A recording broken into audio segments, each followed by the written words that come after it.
गरीब साध साध सब नेक हैं, आप अपनी ठोरे, जो सतलोक ले जाएंगे वो साधु कोई और।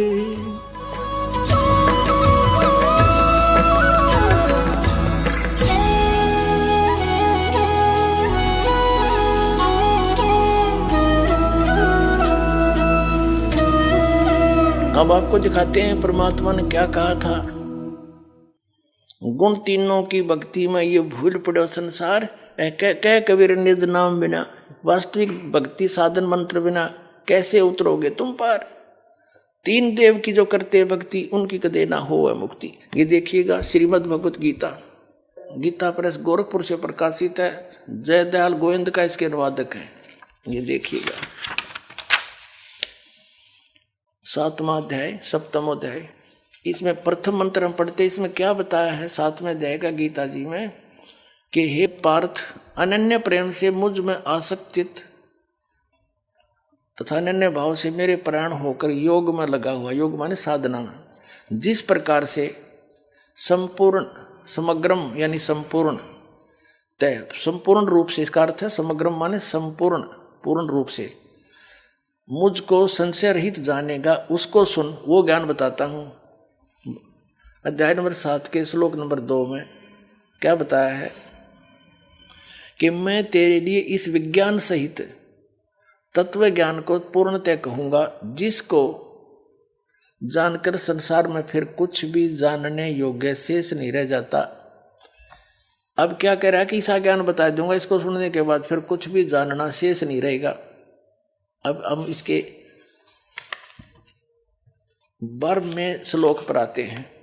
अध्याय नंबर 7 का और श्लोक नंबर ये 12, यहां से इसमें लिखा है, और भी जो सतगुण से उत्पन्न होने वाले भाव हैं, जो रजोगुण से तथा तमोगुण से उत्पन्न होने वाले भाव हैं, उन सबको मुझसे ही होने वाले हैं ऐसा जान, परंतु वास्तव में उनमें मैं और वे मुझ में नहीं है। अब पहले इस गीता अध्याय नंबर 7 के श्लोक नंबर 12 को क्लियर करते हैं। इसमें बताया कि सतगुण से रजगुण से तमगुण से जो कुछ भी हो रहा है उसका निमित्त तो मैं हूं, काल कहता है, लेकिन वे मुझ में और मैं उनमें नहीं हूं, क्योंकि ये काल कौन है? ये ब्रह्मा विष्णु महेश जी का पिता है, और इसने इन तीनों पुत्रों को एक एक गुण युक्त बना दिया। रजगुण ब्रह्मा जी, सतगुण विष्णु, तमगुण शिव जी। इनके द्वारा क्या हो रहा है? रजगुण ब्रह्मा जी के अंदर से निकल रही वो तरंगे हमें प्रभावित करती हैं, जिस कारण से हम संतान उत्पत्ति के लिए विवश हो जाते हैं। सभी प्राणी संतान उत्पत्ति करते हैं काम वासना से प्रभावित होकर के, और फिर यहाँ के सुख सुविधा के लिए ठाठ पाठ की बकवादों को उसी के दबाव में हम सब खोज रहे।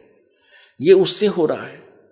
फिर सती थी यानी मोह ममता एक दूसरे में, ये सतोगुण भगवान श्री विष्णु जी के शरीर से निकल रही उन तरंगों के कारण हमारे ऊपर अफेक्ट है ये, जिससे हम एक दूसरे ममता है, भाई का बाण भाई का प्रेम, माता पिता में लगाओ, बच्चों के अंदर संपत्ति में मोह है, ये हटाया नहीं हट सकता। चाहे कितने सिर पर टिकले इंसान, इतने विवश हैं हम यहाँ पर। और फिर तीसरा तमोगुण भगवान शंकर का आपने पता ही है, संहार करता है। कहते हैं इन तीनों से जो कुछ भी हो रहा है इसका मुख्य कारण तो मैं ही हूँ, निमित्त तो मैं ही हूँ, लेकिन ये मुझ में नहीं, मैं इनमें नहीं, क्योंकि इनसे अलग रहता है, इनसे गुप्त रहता है अलग से। ये ब्रह्मा विष्णु महेश को नहीं पता आज तक में हमारा पिता कौन है। ये सब गुप्त रहकर सब कार्य करता है। इसने प्रतिज्ञा कर रखी है कि मैं कभी अपने वास्तविक रूप में किसी के समक्ष नहीं आऊंगा। गीता अध्याय नंबर 7 के और श्लोक नंबर 24-25 में स्पष्ट करता है गीता ज्ञानदाता कि मैं अपनी योग माया से छुपा रहता हूं, मैं कभी किसी के समक्ष नहीं आता। ये मेरा अटल घटिया अनुत्तम नियम है। और ये मूर्ख जन समुदाय मुझ अव्यक्तम व्यक्तिम आपनम मनन्ते अबुझा, ये मूर्ख ये सामने खड़े ये मुझे कृष्ण मान रहे होंगे, शरीर माया हुआ, आई एम नॉट कृष्ण, क्योंकि कृष्ण के अंदर तो बोल रहे था वो काल। तो इसने कसम खा रखी है कि मैं अपनी योग माया से छुपा रहता हूं, मैं किसी के सामने नहीं आता, ये मेरा अटल नियम है। इस आधार से ब्रह्मा विष्णु महेश को भी पता नहीं हमारा पिता कौन है। इन्होंने समाधि लाला थक गए, इन्होंने लास्ट में विधान बना दिया कि निराकार है भगवान, उसका प्रकाश देखा जाता है। प्रकाश भगवान बिना प्रकाश किसका देखते हो फिर?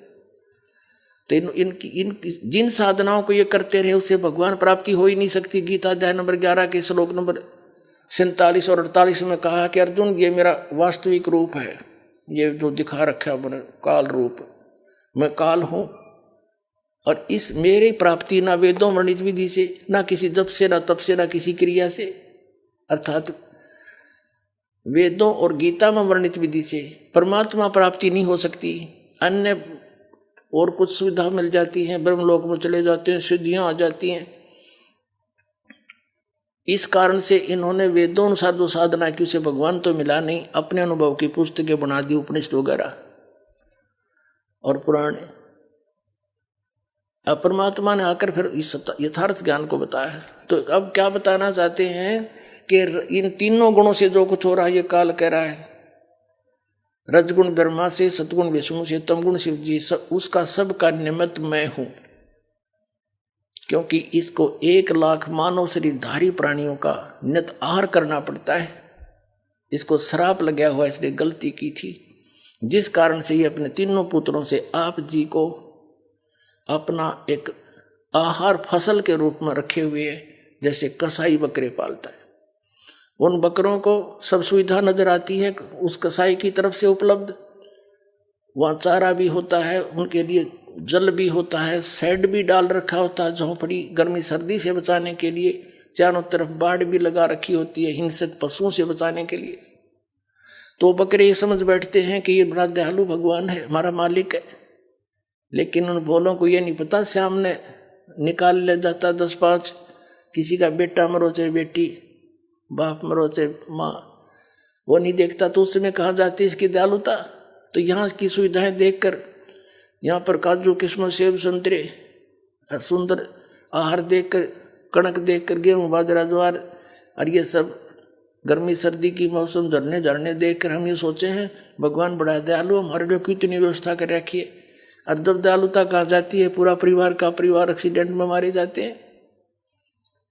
तो कबीर परमात्मा ने बताया कि तुम जिसको भगवान मानकर पूज रहे हो, जिसके लोक में रह रहे हो, ये काल है, कसाई है। ये काल कसाई हसत है सर्वलोक को खाए, और अंकुश निर्गुण राम नाम का सतगुर दर पकड़ा जा। परमात्मा के चरणों में आने के बाद इसका प्रभाव निष्क्रिय हो जाता है। यहाँ दास के माध्यम से